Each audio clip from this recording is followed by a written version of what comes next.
प्रभात बच्चों, मैं आपकी सामाजिक अध्ययन की अध्यापिका और आज हम भूगोल का पाठ 7 शुरू करने जा रहे हैं जिसका शीर्षक है आपदा प्रबंधन। तो चलिए शुरू करते हैं। अध्याय 7 आपदा प्रबंधन।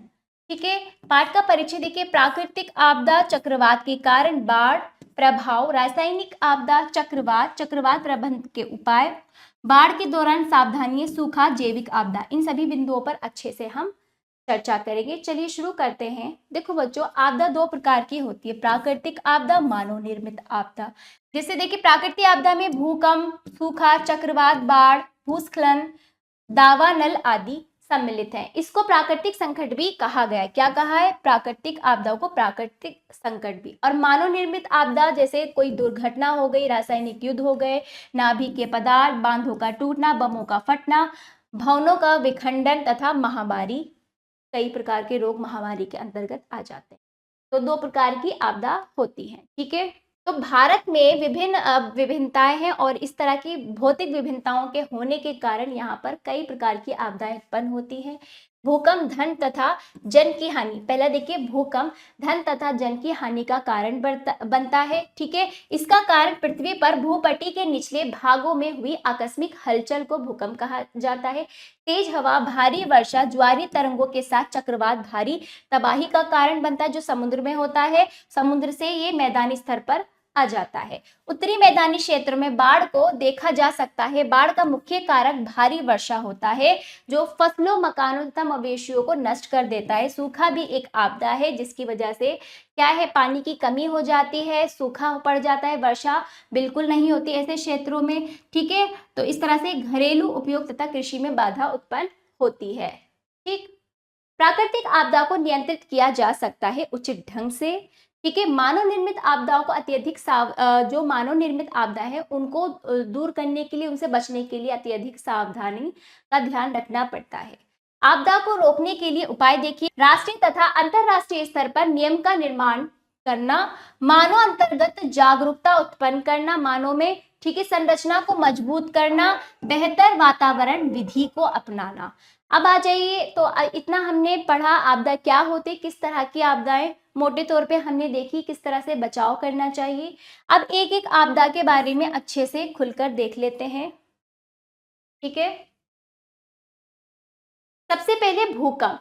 भूकंप ये क्या है? अचानक से पृथ्वी क्या है, पृथ्वी पर एक हलचल होती है जिसे कंपन, प्रकंपन भी कहा जाता है। कंपन उत्पन्न होता है। भूपर्पटी जो है, भूपर्पटी के नीचे जहां भूकंप की उत्पत्ति होती है उसे उत्पत्ति केंद्र कहते हैं, जबकि अधिकेंद्र प्रत्यक्षते है कट जबकि अधिकेंद्र प्रत्यक्षते उत्पत्ति केंद्र के ठीक ऊपर होता है जहां पर कंपन की तीव्रता उच्चतम होती है। तो जो उसके ऊपर वाला जो अधिकेंद्र, केंद्र से ऊपर वाला हिस्सा, वहां पर कंपन अधिक होता है। हमारी पृथ्वी प्रत्येक वर्ष लाखों भूकंप का अनुभव करती है। तो भूकंप दो प्रकार के होते हैं, तीव्र और हल्के। हल्के जो भूकंप होते हैं उनका हमें आभास नहीं होता, इतना ध्यान नहीं, हम इतना ध्यान नहीं देते। जो तीव्र भूकंप होते हैं वो बहुत विनाशकारी होते हैं, बहुत नुकसान होता है। तो ये जो विनाशकारी भूकंप है धन और जन का भारी नुकसान करते हैं। इसके कारण और भी संकट, भूस्खलन, ठीक है, बाढ़, सुनामी जिसे चक्रवात भी कहा जाता है, रेलवे तथा रोड का क्षतिग्रस्त होने जैसे परिणाम सामने आ जाते हैं। तो इससे, भूकंप से कई सारी आपदाएं भी उत्पन्न होती है जैसे हमने देखा। ठीक है, यदि भूकंप रात्रि के समय आता है तो बहुत विनाशकारी होता है क्योंकि लोगों को मौका नहीं मिलता बच के भागने का। ठीक है, तो इस तरह से धन जन की क्षति के अलावा लोग जीवन यापन के स्रोत भी खो देते हैं भूकंप आने पर। अब देखिए, भारत में आए कुछ विनाशकारी भूकंप अलग अलग समय दिए गए, अलग अलग स्थानों पर। पहला धुबरी असम में 1930 में आया। दूसरा देखिए, दूसरा बिहार नेपाल सीमा में 1934 में।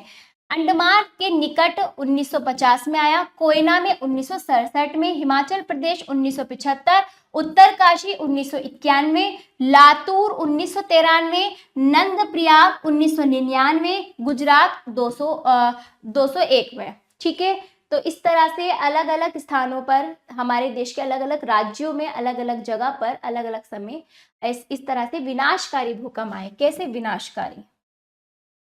अब देखिए, वैज्ञानिकों द्वारा भूकंप के परिणाम को मापने का एक मुख्य पैमाना रिक्टर स्केल है। रिक्टर स्केल के द्वारा भूकंप के परिणाम को मापा जाता है। भूकंप वैज्ञानिक भूकंप के बारे में भूकंप वैज्ञानिक भूकंप के बारे में भविष्यवाणी के तरीकों को पाने के लिए शोध कार्य में लगे हुए हैं, लेकिन भूकंप अत्यंत विनाशकारी होता है। इसकी ना तो भविष्यवाणी की जा सकती और ना ही इसे रोका जा सकता।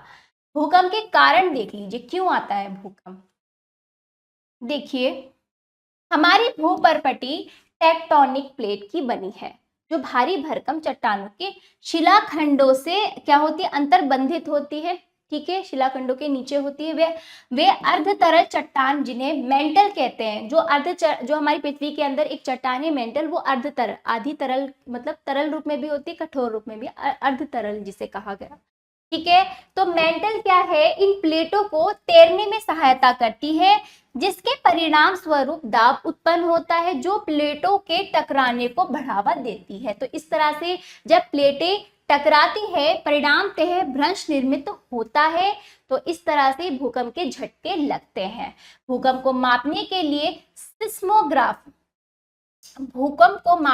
सिस्मोग्राफ का प्रयोग होता है। इसका आविष्कार चार्ल्स टीचर नामक वैज्ञानिक ने 1935 में किया। यह भूकंप के दौरान उत्सर्जित संपूर्ण ऊर्जा को मापता है। तो इस तरह से भूकंप की ऊर्जा को मापने का काम सिस्मोग्राफ द्वारा किया जाता है, जिसका मान 0 से 9 के बीच होता है। किसके बीच? 0 से 9 के बीच। ठीक है, और रिक्टर स्केल से भूकंप के परिणाम को मापा जाता है और सिस्मोग्राफ से संपूर्ण ऊर्जा को मापा जाता है। भूकंप के परिणाम स्वरूप निर्माण देखिए। अब देखिए, भूकंप आने के बाद क्या क्या चीजें हो जाती है। समुद्र तटीय क्षेत्र कृषि कार्य के लिए उपजाऊ हो जाते। तटीय क्षेत्रों में खाड़ी तथा उपसागर का निर्माण होता है। गर्म झरने का निर्माण होता है। भूकंप के दौरान सावधानियां, हमें सदैव खुले मैदानों या पार्क की तरफ भागना चाहिए। हमें देखिए, मकान के अंदर हमें अंदरूनी दीवार के साथ लगकर खड़ा होना चाहिए। हमें पंखा, दर्पण, खिड़की से दूर रहना चाहिए। लिफ्ट का प्रयोग नहीं करो। घर, स्कूल इत्यादि भवन में उचित प्रौद्योगिकी का इस्तेमाल करो। हमें अपनी बाहों से अपनी आंखों तथा सिर को सुरक्षित रखना चाहिए। हमें कार के भीतर नहीं बैठना चाहिए। हमें प्राथमिक चिकित्सा बॉक्स रखना चाहिए, फर्स्ट एड बॉक्स उसे रखना चाहिए, ताकि हम अपनी और दूसरों की सहायता कर सके। ठीक है, अब आ जाइए चक्रवात।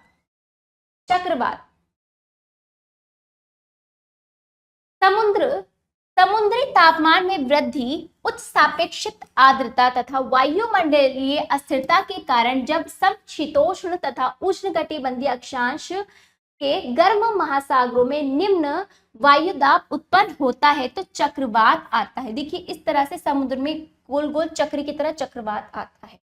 उत्तरी अर्धगोलार्ध में चक्रवात सामान्यतः घड़ी की सुई की दिशा में होता है, जबकि दक्षिणी अर्धगोलार्ध में घड़ी की सुई के विपरीत दिशा में होता है। ठीक है, उत्तर में घड़ी की सुई की तरह घूमता है और दक्षिण में घड़ी के विपरीत उल्टी तरफ घूमता है। भारत का संपूर्ण पूर्वी तटीय क्षेत्र चक्रवाती क्षेत्र है। पूर्वी तटीय क्षेत्र जो है चक्रवाती, वहां पर चक्रवात आते रहते हैं। बंगाल की खाड़ी मुख्य प्रभावित राज्य। देखिए, बंगाल की खाड़ी में चक्रवात उत्पन्न होते हैं, जिसमें कि गुजरात हुआ, महाराष्ट्र, उड़ीसा, आंध्र प्रदेश, तमिलनाडु तथा पश्चिमी बंगाल। ठीक है, उच्च तीव्रता का उष्णकटिबंधीय चक्रवात बंगाल की खाड़ी तथा अरब सागर में पाया जाता है। यह मौसमी होता है। ग्रीष्म ऋतु के अंत में यह उत्पन्न होता है। इनकी उत्पत्ति का कारण तापमान में विभिन्नता है। तो इस तरह से तापमान में विभिन्नता के कारण चक्रवात उत्पन्न होते हैं। ठीक है, इनको अलग अलग स्थानों पे अलग अलग नाम से जाना जाता है। भारत में चक्रवात, ऑस्ट्रेलिया में बिली, प्रशांत महासागर में टाइफून, अटलांटिक महासागर में हरिकेन तथा दक्षिणी पूर्वी संयुक्त राज्य में टोर्नेडो, छोटे आकार का प्रचंड उष्णकटिबंधीय चक्रवात जिसे कहते हैं। तो टोर्नेडो कहा जाता है। तो अलग अलग देशों में अलग अलग नामों से इसे जाना जाता है। चक्रवात बहुत प्रबल होते हैं। तटीय क्षेत्रों में भारी मात्रा में ये क्या हानि करते हैं। जब बादल एक केंद्र के चारों ओर इकट्ठा होता है, जब बादल एक केंद्र के चारों ओर इकट्ठा होता है तो इसे चक्रवात का नेत्र कहा जाता है। ये सामान्य रहते हैं, शांत तथा अच्छे मौसम से घिरा होता है। चक्रवात के कारण देख लीजिए, चक्रवात के दौरान महासागर के सतह के ओर पवन की गति 1000 किलोमीटर प्रति घंटा तक बढ़ जाती है। यह जमीन से घर्षण के कारण तथा वायुमंडल नमी में कमी के कारण धीरे धीरे कमजोर हो जाती है। चक्रवात पूरे सौर मंडल में फैल जाता है, जो पृथ्वी की सतह के काफी करीब होता है। चक्रवात निर्माण के कारक, निर्वनीकरण। निर्वनीकरण पहला, दूसरा है तटीय क्षेत्रों के पास के जंगलों में, तटीय क्षेत्रों के पास के जंगलों में चक्रवात के निर्माण के कारण निर्वनीकरण यानी जंगलों से वनों का सफाया कर देना, तब चक्रवात आते हैं। तटीय क्षेत्रों के पास के जंगलों में धान पैदा करने वाले कृषकों द्वारा अतिक्रमण जो शरण को नष्ट करते हैं तथा संपूर्ण क्षेत्र को नष्ट करने योग्य बना देते हैं, तब आपके चक्रवात आते हैं। चक्रवात का प्रभाव, वृक्ष उखड़ जाते हैं, मकान नष्ट हो जाते, दूरसंचार प्रभावित होता है, धन जन की क्षति होती। तो इस तरह से भारतीय मौसम विज्ञान विभाग चक्रवात का पता लगाने में सहायता करता है। मौसम विज्ञान हमें इस बात की जानकारी दे देता है कि किस तरह से हम अपना कुछ समय जो हमें मिलता है हम उसमें अपना बचाव कर सके, क्योंकि मौसम पहले से ही पता देता है कि क्या चीजें होने वाली है। तो इस तरह से लोगों को सही समय पर सजग करता है। यह 10 इनसैट उपग्रह तथा चक्रवात का पता लगाने वाले 10 रडारों की सहायता लेता है।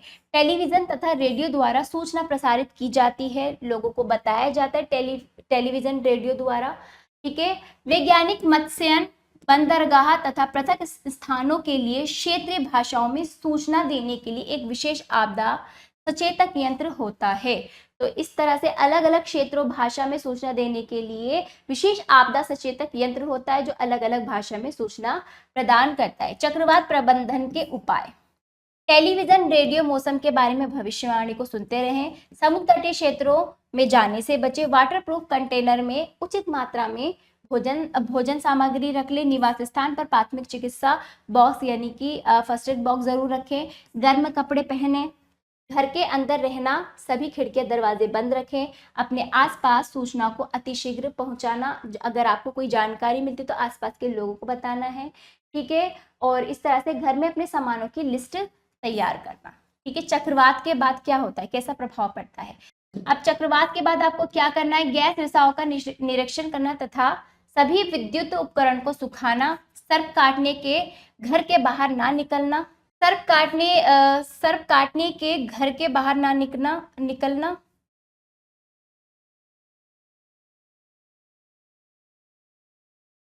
तो गैस रिसाव का निरीक्षण करना, सभी विद्युत उपकरणों को सुखाना, घर के बाहर नहीं निकलना। ठीक है, यात्रा के लिए निर्धारित रास्तों का प्रयोग करना, बाढ़ वाले जल में प्रवेश करने से बचना, क्षतिग्रस्त गिरे हुए विद्युत खंभों, पुल, पेड़ों से सावधान रहना। तो इस तरह से जब चक्रवात उत्पन्न होता है तो उष्णकटिबंधीय अक्षांश में चारों तरफ उच्च दाब के साथ निम्न दाब क्षेत्र का निर्माण होता है, जो चारों चक्रीय गति में चक्रण करते हैं, जबकि समशीतोष्ण में वे डिप्रेशन के रूप में जाने जाते हैं। तो उष्णकटिबंधीय अक्षांश में चारों ओर क्या होता है, चक्रवात और भी ज्यादा क्या होता है, चक्रण करता है। ठीक है, अब आ जाइए तीसरा, बाढ़। जल के अपने सामान्य क्षमता से अधिक बहना, यानी कि कोई भी नदी समुद्र है और लगातार बारिश हो रही है और वो पानी क्या है आपका स्थल की ओर ज्यादा हो भरने के बाद जब वो बाहर अपनी सतह से बाहर स्थल की ओर चला जाए तो बाढ़ आती है, इसको बाढ़ कहते हैं। ये सामान्यतः भारी वर्षा के कारण होता है जब नदियां अपने तट से ऊपर बहती हैं। ठीक है, और ये जो आपदा है प्रत्येक वर्ष होती है। भारत का 1/8वां हिस्सा बाढ़ग्रस्त क्षेत्र है। भारत का 1/8वां हिस्सा बाढ़ग्रस्त क्षेत्र है तथा इसका 75% भाग उत्तरी भारत की मैदानी भाग जैसे बिहार, पश्चिम बंगाल, आसाम, उत्तर प्रदेश, हरियाणा, पंजाब, यहाँ पर यानी कि बाढ़ का जो प्रभाव है 75% प्रभाव उत्तर भारत पे पड़ता है। ठीक है, बाढ़ क्या होती है, जून से सितंबर के महीने आती है। बाढ़ के कारण धन जन के लिए उत्पन्न खतरा बाढ़ संकट कहलाता है। क्या कहलाता है, बाढ़ संकट। दक्षिणी भारत के लोग उत्तरी भारत के लोगों की अपेक्षा कम बाढ़ का अनुभव करते हैं। प्रायद्वीपीय भारत में महानदी गोदावरी, कृष्णा तथा कावेरी जैसी नदियां कभी कभी बाढ़ का अनुभव करती हैं। देश में नदियां अपना क्रम बदलती हैं। तो जब देश में नदियां अपना क्रम बदलती है तो प्रायद्वीपीय दक्षिणी भारत में क्या है, कभी कभी वहां पे भी बाढ़ की आशंकाएं आ जाती है। प्रायद्वीपीय भारत जिसे कहते हैं, ठीक है। दक्षिणी हिस्सा, कारण देख लिए बाढ़ के। नदी की जल बहाव क्षमता से अधिक जल के बहाव के कारण भूस्खलन द्वारा नदियों के जल मार्ग के अवरुद्ध हो जाने से बाढ़ आती है। तीर ज्वार, समुद्रों में तूफान के कारण, चक्रवात के कारण, नदियों की संकीर्णता के कारण, नहरों, सेतुओं, बांध के गलत तरीके से निर्माण के कारण, निर्वनीकरण, वनों के काटने से, चैनल के कम निकासी क्षमता के कारण। चैनल यानी जल मार्ग के कम निकासी, यानी आपने जल मार्ग का कम निकासी क्षमता कर रखा है तब भी आपकी बाढ़ आ जाती है। या फिर कोई बांध टूट जाए तो भी जो रुका हुआ पानी अचानक से कहाँ जाएगा, आ जाएगा गाँव में, नगरों में, ठीक है। सन 1985 में केंद्रीय जल आयोग ने बाढ़ के बारे में पूर्वानुमान लगाना शुरू किया। वर्तमान में 66 नदी बेसिनों पर इस तरह के 300 स्टेशन है। पहला पूर्वानुमान स्टेशन केंद्र दिल्ली के पुराने रेलवे ब्रिज पर स्थापित किया गया। सबसे पहला पूर्वानुमान को और यथार्थ बनाने के लिए पूर्वानुमान तरीकों को और नवीन तथा आधुनिक बनाया गया, यानी पहले से ही अंदाजा लगा लिया जाए। ऐसे स्टेशन बनाए गए अलग अलग जगह पर कि जिसमें कि बाढ़ की आशंका रहे तो फिर वो जानकारी लोगों तक पहुंचाकर सब अपनी सावधानियों में लग जाए। आपात स्थिति के दौरान सावधानियां, हमें अपने साथ प्राथमिक उपचार बॉक्स रखना चाहिए। सामान को बांधने के लिए मजबूत रस्सी का प्रयोग करें। सामान को बांधने के लिए मजबूत रस्सी का प्रयोग करें। सूखे फल जैसे ड्राई फ्रूट, नमक, चीनी, केरोसिन जो है, और पीने के लिए शुद्ध जल का पर्याप्त मात्रा आपको अपने पास रखनी चाहिए। हमें रेडियो, टॉर्च, मोमबत्ती, माचिस तथा बैटरी को अपने साथ अवश्य रखना चाहिए। और विद्युत उपकरणों के स्विच बंद रखने चाहिए, ठीक है। और शौचालय स्थानों को बालू की बोरी से ढक देना चाहिए। लकड़ी के सामानों को बाढ़ के पानी से दूर रखना चाहिए। मवेशियों को किसी ऊंचे स्थान पर ले जाना चाहिए। मवेशी यानी आपके जो घर में पालतू जानवर हैं और बाकी गाय भैंस जो भी होते हैं उनको, ठीक है, ऊंचे स्थान पर ले जाना चाहिए, वरना बाढ़ के साथ वो भी बह जाएंगे। अपने साथ कपड़े, दवाइयाँ और बाकी अन्य चीजें रखनी चाहिए। घर को उचित ढंग से बंद कर स्थानीय स्वयं सेवकों के साथ चले जाना चाहिए। बाढ़ के दौरान सावधानियां, अब बाढ़ जब आ जाए तब क्या सावधानियां रखनी चाहिए। बाढ़ के पानी में अपरिचित गहराई वाले स्थानों पर जाने से बचें। जीने के उद्देश्य के लिए, खाना बनाने के लिए जल को उबालकर ही प्रयोग करें, ठीक है। तो जल का क्योंकि जब बाढ़ आती है तो गंदगी, कई प्रकार की अशुद्धियां पानी में मिल जाती है, तो हमें ऐसे समय में हमें पानी को उबालकर प्रयोग करना चाहिए। सर्प के काटने से बचने के लिए सावधान रहना चाहिए, क्योंकि पानी के साथ क्या है, सर्प और कई सारे कीड़े मकोड़े आ जाते हैं बहकर घरों में। तो इस तरह से भी आप ध्यान रखें। भोजन को बिना ढके हुए नहीं खाना चाहिए। अपने आसपास के स्थानों को स्वच्छ तथा संक्रमण रहित रखने के लिए ब्लीचिंग पाउडर का प्रयोग करना चाहिए।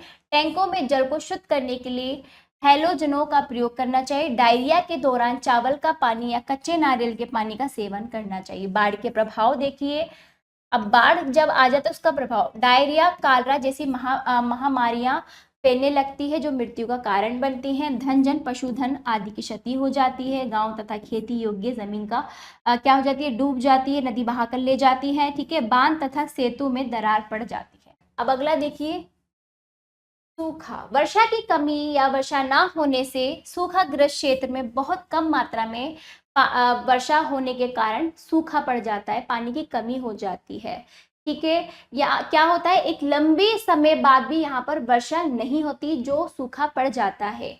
ये धीमी आपदा आक्रमण कहलाता है। जब सूखा पड़ता है तो खेती के लिए, पीने के लिए भी जल की कमी हो, खेती के लिए तो कमी हो जाती, पीने के लिए भी जल नहीं बचता। 1877, 1899, 1918 के सूखे से देश के लगभग 2/3 भागों में जल की कमी का सामना करना पड़ा। दूसरा सूखा अभी हाल में 1987 में पड़ा। ऐसे लोग जिनका जीवन ग्रामीण है, गांव में रहते हैं, ठीक है, और उनका रोजगार पूरी तरह से खेती और कृषि पर आधारित है, पशुधन पर आधारित है, ऐसे हालात में वो पानी की आवश्यकता कैसे पूरी करें? तो ऐसे क्षेत्रों में सूखा पड़ जाता है। कुछ सूखाग्रस्त क्षेत्र देख लिए, पश्चिमी उड़ीसा, आंध्र प्रदेश के कुछ भाग, छत्तीसगढ़, झारखंड, पश्चिम बंगाल, मध्य महाराष्ट्र, तमिलनाडु के कुछ भाग।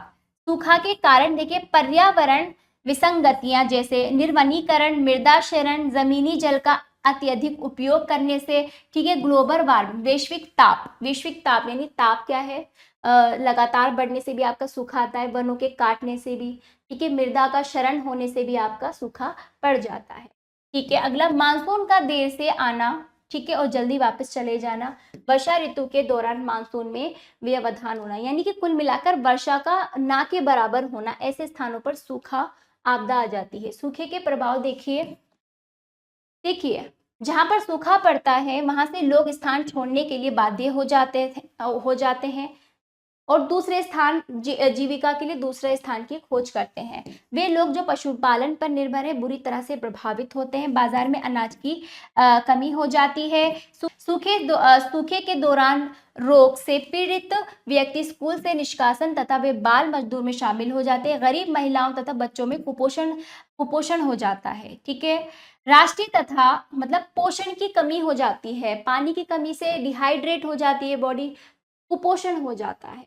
राष्ट्रीय तथा अंतरराष्ट्रीय स्तर पर विभिन्न तरीकों जैसे भोजन सामग्री की अति उपलब्धता, ठीक है, सहायता प्रोग्राम तथा पर्याप्त परिवहन और संचार तंत्र द्वारा मवेशियों तथा मानव की मृत्यु दर को कम किया गया है। तो भोजन सामग्री ऐसे में क्या होता है, कई तरह की सरकार द्वारा और अन्य समितियों द्वारा उनको क्या भोजन भेजा जाता है, उनकी मदद की जाती है ऐसे लोगों को जहां उनको पानी की, खाने की, इन सब चीजों की आवश्यकता होती है। सूखे को रोकने के तरीके, प्राकृतिक संसाधन को बचाना चाहिए, वनीकरण, वनों को लगाना चाहिए, वर्षा कृषि ढांचे को तैयार करना चाहिए, वैकल्पिक फसलों तथा जीविका की भूमिका होनी चाहिए। आपके पास यदि क्या है मौसम के अनुसार फसल का विकल्प आपके पास होना चाहिए। जल का भंडारण करना चाहिए, जल का दुरुपयोग नहीं करना चाहिए। कृषि तथा वन विभाग पंचायतों के सहयोग से सूखे की अवस्था को कम कर सकते हैं। जल विभाजक कार्यक्रम तथा सिंचाई के छिड़काव विधि को बढ़ावा देना चाहिए। तो हम लोगों ने सभी प्राकृतिक आपदा के बारे में पढ़ा तथा हम मानव निर्मित आपदा के बारे में अब पढ़ेंगे। मानव निर्मित आपदा में निम्नलिखित सम्मिलित है: असावधानी के कारण आग लगना, मकानों तथा पुलों का गिरना, गैस रिसाव 1984 में जो भोपाल त्रासदी में हुआ, ठीक है, भोपाल त्रासदी कहलाई, गैस रिसाव हुआ था, कई लोग मारे गए थे। नाभिकीय हथियारों तथा जैविक आपदा का दुरुपयोग करना, ठीक है, तो नाभिकीय, ठीक, इस तरह से नाभिकीय हथियार यानी कि परमाणु बम जो आजकल युद्ध में एक देश दूसरे देश पर फेंक रहा है, ठीक है, जैसे कि जापान में भी बहुत पहले फेंका गया, ठीक है, तो उसका आज तक दुष्प्रभाव पड़ा है वहां के निवासियों पर। 5वें नंबर पर आइए आतंकवादी क्रियाकलाप, ठीक है, तो इस तरह से आतंकवाद जो मानव के लिए दुश्मन बने हुए, मानव जाति का क्या करते हैं, मानव जाति का नुकसान कर रहे हैं, उनको मार रहे हैं, तो ये भी क्या है, ये मानव निर्मित आपदा के अंतर्गत आते हैं। ठीक है, तो ये सभी आपदाएं देश की अर्थव्यवस्था तथा जीवन को भारी मात्रा में नुकसान पहुंचाते हैं। बहुसंख्यक में क्षति पहुंचने वाला विनाशकारी हथियार परमाणु बम हो सकता है। बहुत अधिक जो विनाशकारी होता है वो परमाणु बम होता है, जो मानव निर्मित आपदा है। अमेरिका द्वारा जापान के हिरोशिमा नागासाकी शहरों पर द्वितीय विश्व युद्ध के दौरान गिराया गया बहुसंख्या में क्षति पहुंचाने वाले विनाशकारी हथियारों को नाभिकीय, जैविक तथा रासायनिक युद्ध सामग्री वर्गीकृत। तो इस तरह से इस तरह की जो जैविक बहुसंख्या में क्षति जो पहुंचाते हैं, तो इनको कहते हैं, इन हथियारों को नाभिकीय, जैविक, रासायनिक, इस तरह से नाम दिया गया है, जो क्या है बहुत अधिक मात्रा में विनाशकारी होते हैं, तो इनको इस तरह के नाम दिए गए। रासायनिक आपदा, देखिए रासायनिक आपदा यह सामान्यतः विनाशकारी उद्देश्य के लिए रसायनों के दुरुपयोग के कारण होता है। कारखानों में दुर्घटना को बढ़ावा देता है। भारी भारी मात्रा में क्षति पहुंचाने वाले नाभिकीय हथियारों के निर्माण में सहायक रसायन आसानी से उपलब्ध है तथा इसे बनाना बहुत आसान है। ये रंगहीन तथा गंधहीन होते हैं, जिससे उनको निष्क्रिय करना या इनका पता लगाना कठिन होता है, दिखाई नहीं देते। रिसाव के कारण नाक तथा आंख में जलन और आंख का लाल होना तथा ओकाई, सुस्ती, दस्त जैसी समस्याएं उत्पन्न होती हैं। जैसे देखिए, अपने चेहरे पर गीला कपड़ा रखना चाहिए, फिर सांस लेनी चाहिए। तो इसमें देखिए, तो इस तरह से जब ऐसी कोई समस्या है तो हमें चेहरे पर गीला कपड़ा रखना चाहिए, फिर सांस लेनी चाहिए। हमें गैस रिसाव से आतंकित नहीं होना चाहिए तथा उसी स्थान पर रुकना चाहिए। तो इस तरह की कोई समस्या आए तो गीला कपड़ा आप मुंह पे रखिए। जो क्या है, जो भी केमिकल रिएक्शन होगा वो गीले कपड़े में ही रह जाएगा, आपकी सांसों में इतना नहीं जाएगा। ठीक है। और इस तरह से जब ऐसा कोई गैस रिसाव होता है, आपको नहीं डरना चाहिए, उसी स्थान पर इस तरह से खड़े हो जाना चाहिए। ठीक है। अब देखिए, सावधानियां रासायनिक आपदा को रोकने के लिए। तो आप शहर में ऐसी जगह का निरीक्षण करें जहां पर विषैली गैस का प्रयोग किया जा रहा हो। औद्योगिक यूनिट में औद्योगिक दुर्घटना को सुलझाने के लिए आकस्मिक योजना तैयार करनी चाहिए। गैस रिसाव से पीड़ित रोगियों के इलाज के लिए चिकित्सा संगठन से सहयोग लेना चाहिए। नगर पालिका या जिलाधिकारी को तुरंत सूचित करना चाहिए। अब आ जाइए जैविक आपदा।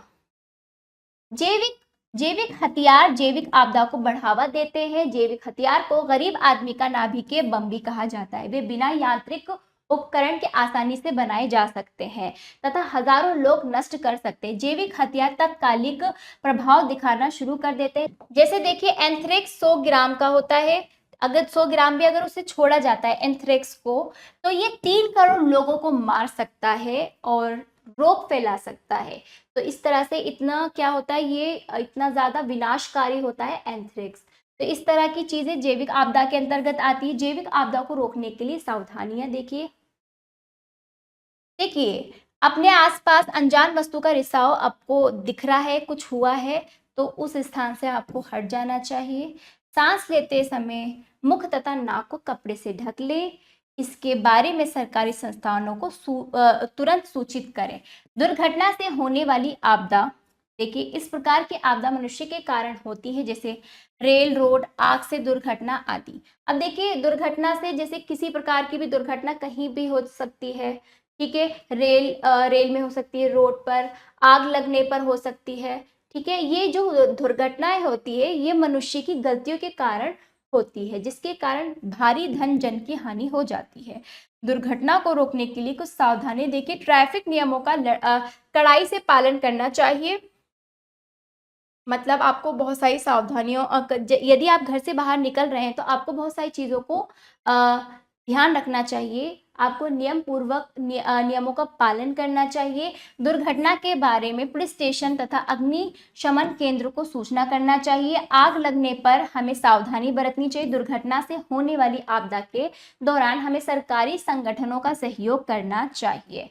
चलिए बच्चों, शब्दावली। भूकंप, भूपर्पटी में आकस्मिक हलचल को कहते हैं। सुनामी, भूकंप के कारण समुद्र तट पर उठने वाली बड़ी समुद्र तरंग। ठीक है। भ्रंश, भूपर्पटी में दरार तथा एक भाग का खिसकना भ्रंश कहलाता है। ठीक है।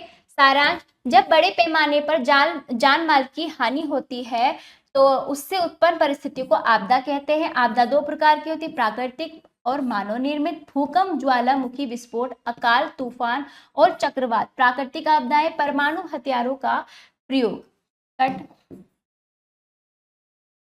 परमाणु हथियारों का प्रयोग सबसे बड़ी मानवीकृत आपदा है। सड़क सुरक्षा नियमों का पालन करके दुर्घटना को रोका जा सकता है। चलिए, अब पाठ समाप्त हुआ। अभ्यास कार्य।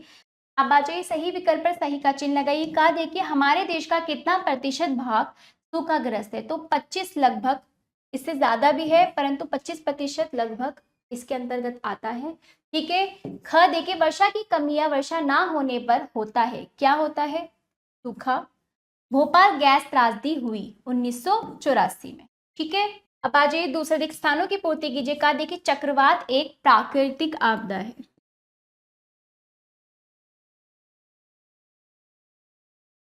ठीक है। प्राकृतिक आपदा को प्राकृतिक संकट भी कहा जाता है। प्राकृतिक संकट भी कहते हैं। अगला, पहला परमाणु बम हिरोशिमा शहर पर द्वितीय युद्ध के